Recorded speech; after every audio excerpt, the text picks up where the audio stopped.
maka kita kena datangkan bukti dia, dalil dia.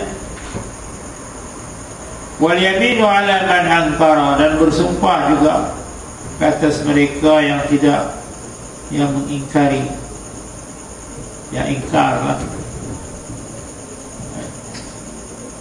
Wa sulhu jaizun bainal muslimin, dan berdamai itu adalah elok, adalah harus di antara orang-orang Islam, illa sulhan, melainkan berdamai yang menghalalkan benda yang haram. Haram halalan, mengharamkan benda yang halal. Atau ahalla haraman, ataupun menghalalkan benda yang haram.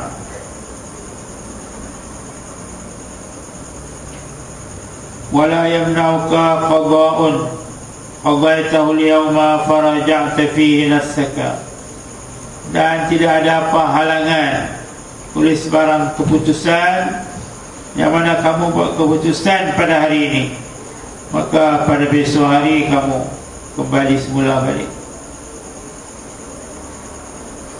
Jadi tak perlu mendengar orang yang tidak berlaku adil.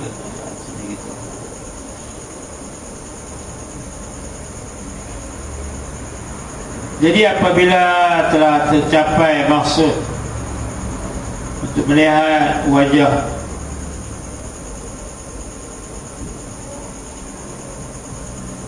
wala yamna'uka qada'un qada'tahu al-yawma, dan janganlah menghalang diri kamu oleh keputusan yang telah kamu buat pada hari ini, para ja'ati nafsuka, maka merujuk semula pada masalah tadi oleh diri kamu. Jadi kalau kita dah buat keputusan, kita nak kembali balik, kita nak cancel balik setelah kita buat keputusan, itu pun boleh.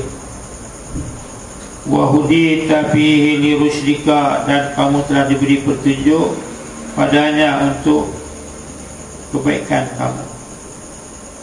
Jadi pada ketika itu kalau kita nak kembali kepada kebenaran pun tak apalah. Ini kita memerintah. Dalam masa pemerintahan kita ni, kita nampak banyak kecacatan, banyak keaiban. Jadi dalam masa itulah kita nak memperbaiki diri. Al-fahma, faham indama talajlaja fi sadrika, ketika mana berlega-lega dalam hati kamu.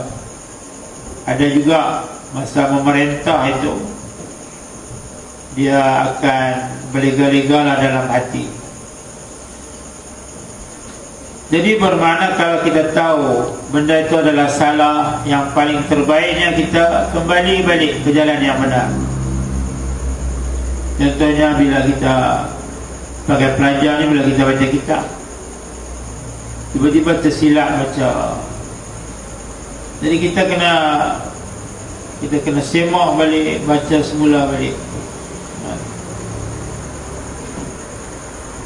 Jadi perkara ini adalah perkara yang biasa.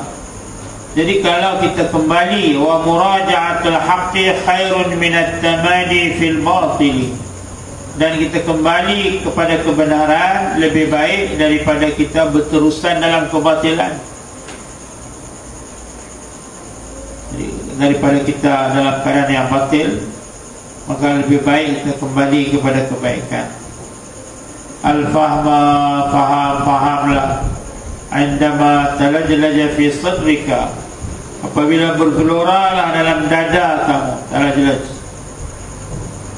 taraddan, ragu-ragu dalam dada kamu daripada perkara yang mimma laisa, kepada benda yang tidak sampai kepada kamu daripada kitabullah dan sunnah Nabi.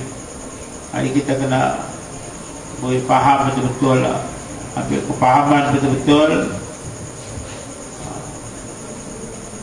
Jadi benda ni dia suruh berlega dalam hati kita. Ya'rifil amsal wal ashbah, kamu kena tahu tentang contoh-contoh dan perumpamaan. Kerana jadi ketua negara ni, dia mesti tahu juga contoh ni, perumpamaan itu, perumpamaan ini. Wa qisil umura 'inda dhalik, dan kamu kiaskan segenap perkara pada ketika itu. Jadi kalau kita rasa kita tak boleh nak teruskan dengan hukum tadi, teruskan dengan hukum yang ada itu, jadi kita berpegang sekuat-kuatnya, dan kita kiaslah dengan perkara-perkara lain yang sedang berlaku. Suma'min ila ahabbiha ila Allah, kemudian kamu lihat manakah yang terlebih kasih kepada Allah Azza wa Jalla, yang kamu faham dan lebih menyerupai dengan kebenaran sebagaimana yang kamu lihat. Jadi kita kena utamakan kelebihan, kebaikan daripada keseronokan.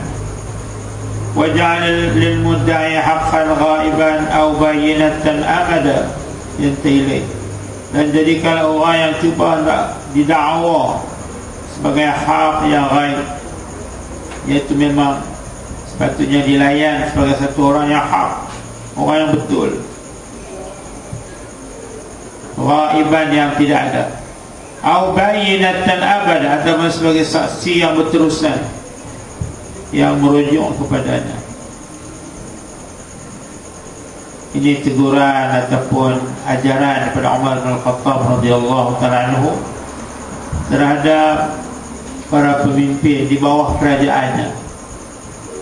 Jadi mereka ini walaupun lama tinggal daripada kota Madinah kerana pengembaraan yang panjang, tapi mereka tidak pernah lupa apa-apa pesanan daripada Sayyidina Umar radhiyallahu ta'ala anhu. Dan untuk menjadi pemerintah kenalah dihiasi dengan ilmu pengetahuan, contoh-contoh dan perkara-perkara yang belum diketahui. Jadi perlu diketahui benda ni. Kadang-kadang satu orang tu tidak jadi pemerintah, tapi hukum Tuhan pun dia tak tahu. Baca Quran tak pandai, baca hadis tak pandai, nak buat contoh pun tak pandai. Jadi nak memerintah macam mana?